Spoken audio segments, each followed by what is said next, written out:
বাড়ি কোথায়? কখন খেয়েছেন?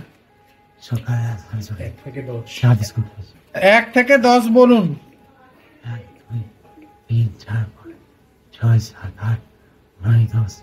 ঠিক আছে। আপনার নাম কি? সুরেশ পাল। জোরে বলুন। সুরেশ পাল। গুড। আপনার বাড়ি কোথায়? ভাগাবান। আচ্ছা, আপনার মনে আছে তো? আপনার কথা বেরোতো না, বোঝাই যেত না কথাটা, তাই তো? ওটির অপারেশনের আগে মানে একটু কষ্ট হতো বলতে, আর একটু কথাটা হতো, মানে লেগে যেত আর কি। এত পরিষ্কার গলা বেরোতো না? আওয়াজটা বেশি হচ্ছে এবার। পরিষ্কার গলা বেরোচ্ছে, আগে তো এত সুন্দর আওয়াজই হতো না। আচ্ছা, তারপর হচ্ছে আপনার খেতেও অসুবিধা হতো, এখন একটু আছে। হ্যাঁ, এখনো হচ্ছে। আর ওই কাশিটা- রিফ্লাক্স হতো না, ঢুকে যেত খাবার, কিন্তু এখন সেটা ঢুকবে না আর। আর কাশিটা এখনো হচ্ছে। হ্যাঁ ঠিক আছে, ওটা কাশিটা সেই জন্য না, মেন হচ্ছে এটা ভয়েসটাকে বদলে দেওয়া হয়েছে। আগে হাসকে হয়েছে তো কথা, হ্যাঁ, মনে হয় আপনার রেকর্ড করা হাসকে হতো। হ্যাঁ, ওটা ঠিক আছে, একদম। এখন দেখুন, আর নাম বলুন। সুরেশ পাল। বাড়ি কোথায়? ভাগাবান। জোরে বলুন। ভাগাবান। কি নাম বলুন? সুরেশ পাল। আচ্ছা, ছেলের নাম বলুন।